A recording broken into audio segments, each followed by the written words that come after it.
everybody, welcome to the latest episode of the SCU Show. I'm your host, SCU. As you can tell, we have a new setup here on the show.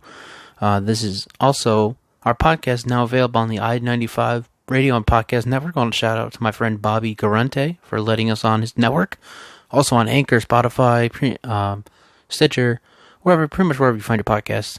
But you're also watching me on YouTube. So either way, however you're joining us, I do appreciate. As you can see, we have a new setup. Where I'm not using my headset anymore. I'm using my iRig microphone, set up on 2 tripods. One a little more difficult than the other, but that's okay. This is a new setup. I really like it. I'm hoping this has worked out well, and let's go. We have a great show for you today to kick off episode 30. Let's start with the Patriots and the Rams. 2 years ago, the Patriots and Rams both met in the Super Bowl, and that's like both teams are kind of just imploding. We'll start with New England. We talk about New England. Obviously, Tom Brady is gone. He's a Tampa Bay Buccaneer now. It's all official. Everything's official. He's with the Bucs. He's no longer with New England. And they're going with either Brian Hoyer or Jarrett Stidham as their starting quarterback this season. Yeah. Also got rid of Kyle Van Noy. They got rid of Jimmy Collins. They let Jimmy Collins go to Detroit. Kyle Van Noy's in Miami. And they let Stephen Gostkowski go. If you didn't know, I didn't know this. I was very surprised to find this out, that Stephen Gostkowski was actually there longer than Adam Vinatieri, scored more points than Adam Vinatieri, and did pretty much a lot more than Adam Vinatieri did. He won 3 Super Bowls. Vinatieri won 2 with the Patriots, 1 with the Colts. So the way it looks like, this Patriots and the Rams thing, and I'm going to start New England, the Patriots are imploding. Looks like they're going into a rebuild of some sorts, because obviously they let Brady go after 20 years and 6 Super Bowl titles, which a lot of people will not understand, but that's okay. That's just the way it is. The football is a business, if you know. And the fact that, again, you look at Gostkowski, that's a kind of a big loss too. I don't personally understand that one. But again, football is a business, so we move on with life, as everybody does. And obviously, the Kyle Van Noy is part of the big part of the defense. Jamie Collins, big part of the defense. So it'll be interesting to see what New England will be doing. However, I don't think the New England rebuild will be as long as the Rams rebuild, and we'll get to that in a moment. But the Patriots rebuild, it's just really, it's going to be a 1 year thing. It's really going to be a 1 year deal for the Patriots. They're going to be, they're winning the division. I think that Bill Belichick can help duel Josh Allen, who I never liked. He had a good year in college. That's good for him. Last year, good for him. He's not going to be a great quarterback anytime soon. Sam Darnold, I said it last week, bust. I don't understand why the Jets don't eventually move off from him. And Miami is still rebuilding, so they're not going to win the division either. Therefore, I don't care who the Patriots start this year. I presume it's going to be Brian Hoyer. They might draft a quarterback in the draft. He might start. Who knows? I doubt it, though. So I think it's going to be a competition between Brian Hoyer and Jarrett Stidham. And I think the Patriots still win the division because they still have Bill Belichick as their head coach. And as I've mentioned before, Bill Belichick's won with different quarterbacks before. Matt Castle was his quarterback in 2008. They won 11 games.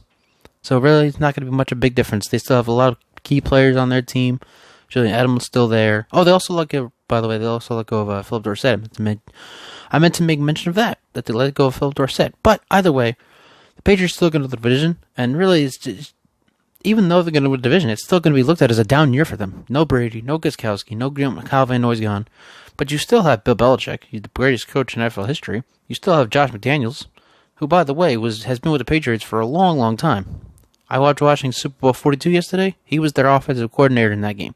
They went 16-0 that year. So, you can pretty much tell the Patriots will be fine. Again, to play in the weak division of the AFC East, all you have to do is outduel Josh Allen, Sam Darnold, and Ryan Fitzpatrick, or Tua, or Joe Burrow, and you'll win the division. It's going to be just that easy for New England. However, going forward from next year, in which the Patriots will win a division, probably not win a playoff game with Jarrett Stidham or Brian Hoyer, they're still going to win the division. But after that, then what? That's the big question. A lot of people are asking, what happens next to the New England Patriots after that? Well, there's a lot of things going on outside, and a lot of things I'm hearing. A lot of interesting things, really. Deshaun Watson. Now, this is very interesting because Deshaun Watson seems to be very frustrated with the Houston Texans organization. He's tweeting out tweets from rapper lyrics or whatever it is, and he's frustrated with the organization. I would be frustrated if I was Deshaun Watson as well, because Bill O'Brien is not just your coach, not your GM. He let go of DeAndre Hopkins. You got a mediocre running back in David Johnson, who seems a little more injury prone than he is able to play on the field.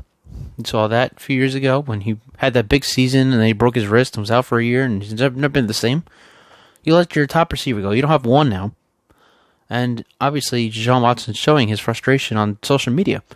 And not to forget to mention, that Vegas has the odds for the next Patriots starting quarterback in 2021. Deshaun Watson leads the way. So I'm thinking, I'm sort of starting to buy into it, depending on what the Patriots do in the next year or so. I'm starting to buy that Deshaun Watson could be the quarterback of the New England Patriots going forward. That would be very interesting. I would love to see that. I think it's going to be very cool. But for this year, like I said, I think New England wins the division regardless of who their quarterback is, Brian Hoyer or Jarrett Stidham. And a lot of people are really root for Stidham. Why, I don't know. He was not very good last year. But we'll see, Either way, I think New England's the division, and then they go to Deshaun Watson, and Bill Belichick starts winning again in the postseason. Maybe not Super Bowls, but the Patriots' rebuild is probably only going to be about a year. Moving on forward now, we know we flipped the script. We're going to talk about the Rams, and the Rams rebuild is going to be much longer than the Patriots, because while the Patriots are imploding right now, after Brady's gone, Gostkowski's gone, Van Noy and Collins, Patriots are on a rebuild right now.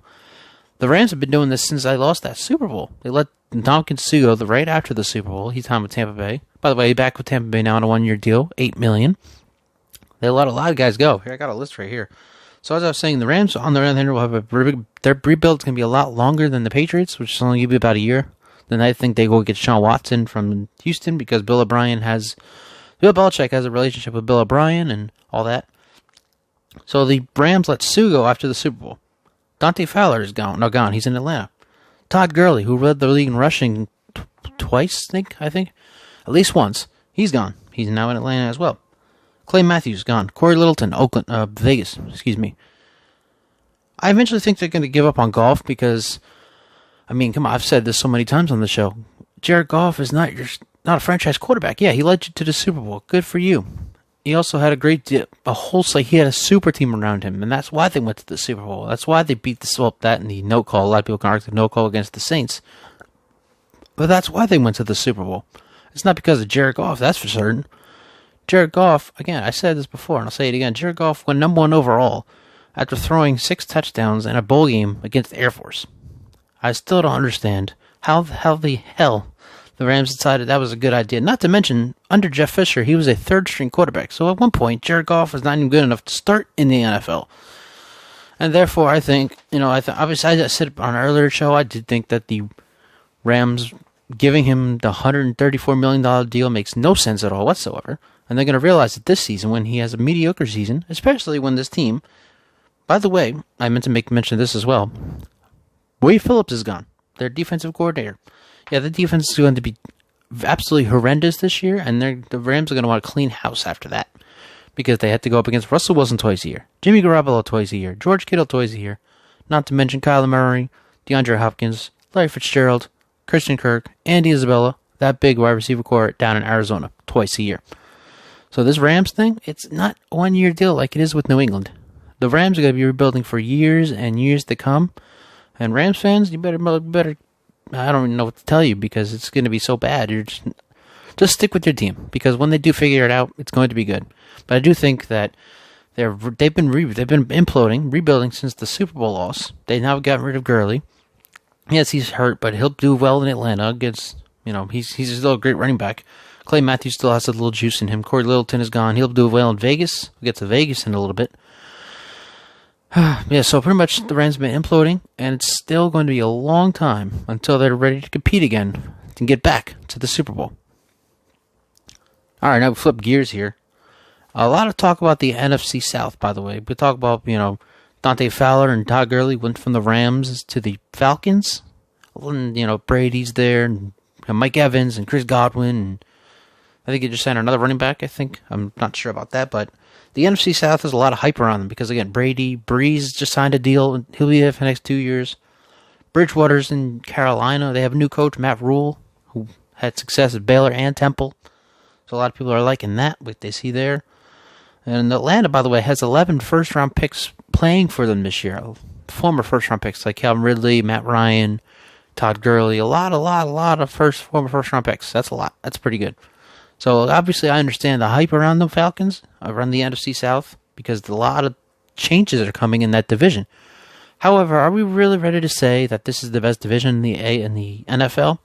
I'm not. I'm not saying it's a bad division. It's not the best. And I'm looking at it as this.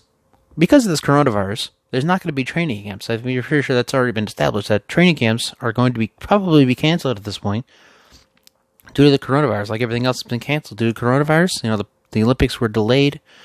So we'll see what happens there. But Tom Brady, without these camps, either way, and I know I said that Tom Brady's going to make the Bucs a better team. I still think he's going to struggle year one. I think year two is really going to be the year that he takes them to the promised land, perhaps. I don't know if he'll take them to the Super Bowl, but he'll take them further than he will year one. And, again, you have to play Breeze twice a year. I don't know Brady's record against Breeze. Maybe 1-0, I think. They play only once. The Falcons, they miss the playoffs every year. They fool us. Nobody is a bigger fool than I am when it comes to Atlanta Falcons. I keep saying, although they're going to be so good, they've got these people and this team and this coach and this, that. They want to miss in the playoffs every other year under Matt Ryan and under Dan Quinn. It's been a really crap show since the Super Bowl loss 3 years ago. So, I mean, come on. Nobody's a bigger fool than I am when it comes to Atlanta. And Carolina's in a rebuild. They just got rid of their first overall pick, Cam Newton.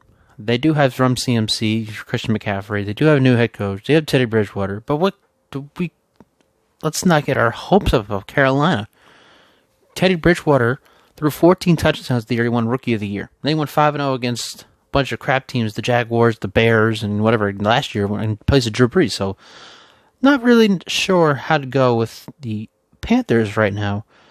So really, again, like I said, Brady's going to struggle year one with the Bucs. Year two is going to be the better year for him.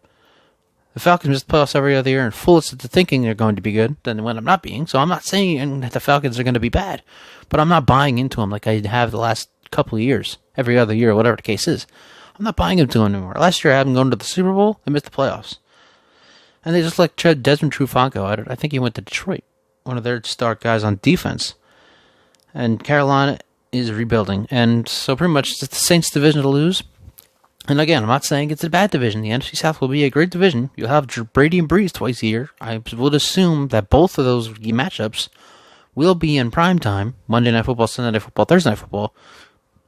Regardless, it's going to be a great division. I hope that all teams succeed. Obviously, we want to see NFL teams succeed because nobody wants to see a crappy NFL team. That's just not what we want. We want a great team. And I think we'll get great teams. Tampa Bay is going to be good under Brady. Breeze is going to lead the Saints back to the playoffs. Hopefully he'll get a playoff win and not get screwed over in some way, shape, or form like he has the last few years. Maybe Carolina will do well with Teddy Bridgewater. Maybe that 5-0 thing wasn't a fluke. And then we'll see what happens with Atlanta. I'm not buying into them yet, but they do have a good team around them. 11 former first-round picks. We'll see. Either way, I don't think it's the NFC South is the best division in the NFL. But it's going to be a good division regardless. Can't wait to see how it works out. Speaking of the best division in the NFL, I do have the answer for you right here. The best division in the NFL is the AFC West. First of all, Kansas City is going to win several Super Bowls under Patrick Mahomes and Andy Reid before Patrick Mahomes decides to hang it up in about 15 years from now, maybe longer. See what happens with the future of the NFL and how things go. But I do think Kansas City is going to win several Super Bowls over this next decade. I think, like I've said, after the Super Bowl, I said Kansas City was the next dynasty. I'm saying it again. Kansas City is the next dynasty. They're going to win several Super Bowls over the next 10 years. Mahomes is going to have 4 rings on him. And Andy Reid's going to be one of those best. He's going to be argued as one of the best coaches to ever do it after he wins 4 or 5 Super Bowls, whatever the case is. Denver. Wow. Everybody loves Denver now, right? They got A.J. Boye. They got Melvin Gordon to go with Phil Lindsay, who's a very good running back. Their defense, Bradley Chubb was out last year. He had missed 12 games with torn ACL, whatever the case was. He's going to come back, and Denver's defense looks really good. And they also have Drew Lock. Drew Lock looked very good last year coming in. He looked really, really good. And a lot of people are very excited about him. I'm one of those people that's very excited about Drew Lock. So, see what happens with Denver. Vegas. First year in Vegas, the Raiders, they're looking pretty good as well. They did sign Nelson Aguilar. A lot of people don't like Nelson Aguilar. I like Nelson Aguilar. He's going to be a 1. You have Jason Witten, who still has juice in the tank. Why do you think he came back? It's not like he came back because he missed the game. He came back because he has juice. And last year, he had over 600 receiving yards as a tight end. So, really, and that was Dak Prescott. So, really, I think that Jason Witten's going to do well. Nelson Aguilar is going to be a great one for Vegas. And by the way, Marcus Mariota has juice in him. He's a running quarterback. That's the future of the league. I've said this several times, that running quarterback is the future of the league. Marcus Mariota is going to do very well. And Derek Carr is a pretty good quarterback as well. So that's the most interesting quarterback matchup in the NFL. It's the most interesting competition in the NFL. I'm very excited to see what Vegas does. Obviously, Denver, Drew Lock, and that defense is going to be interesting. Kansas City's going to win several Super Bowls. And the Chargers, who are moving into the same stadium as the Rams and are not going to get as many fans as the Rams, they're just a quarterback away from competing with Kansas City for the AFC crown. Every other division in the AFC is such crap. I talked about it last week, about the AFC South, how crap it is. The AFC West, all 4 teams can make the playoffs. And I'm not kidding, because the AFC is now such crap. The AFC East, the best quarterback in the division is Jarrett Stidham or Brian Hoyer, or even Ryan Fitzpatrick, who's a career backup. The AFC South is garbage. The AFC North, Lamar Jackson's going to run it for the next 5 years. Yeah, and so that's it. The AFC West is the division to beat not in just the AFC, but in the NFL. It's the best division in the NFL. The Chargers are, again, a quarterback away, and I can't stress this enough how the Chargers are a quarterback away from competing with the Chiefs for the AFC crown. They want to go with Tyrod Taylor. I don't understand that at all. But I'm hoping that they do go ahead and draft a quarterback in the draft this year. I do think they will, by the way. I do think they will. I saw a mock draft, and I really wasn't going to talk about this until next week, but I did see a mock draft from Pro Football Focus yesterday, and they had Justin Herbert going to the Chargers at number 6. Love it. Absolutely love it. We'll go over that mock draft next week, as April on the SCU Show is going to be all about the NFL drafts, because April 23rd, the NFL draft is still going as expected to. Despite the coronavirus, they're still looking into different things on how to handle it, but the NFL draft will go on April 23rd, 25th on NFL Network and ABC as planned, just not the way they had hoped. All right, so back in January, I renounced my Cowboys fandom. I said I was no longer a Cowboys fan. I am going to go to a game with my best friend in Baltimore when the Cowboys do play at the Ravens. But other than that, I'll go. That's pretty much it. I'm not going to root for the Cowboys like I used to. Whatever the case is, but this is the first time I've talked about Dallas since I've renounced my fandom. And really, it's a very interesting situation going on there in Dallas, because they give Dak Prescott the franchise tag. I think that was the right choice. I think giving him the franchise tag makes the most sense, because he has won Division II out of the first 3 years, 4 years, whatever the case is.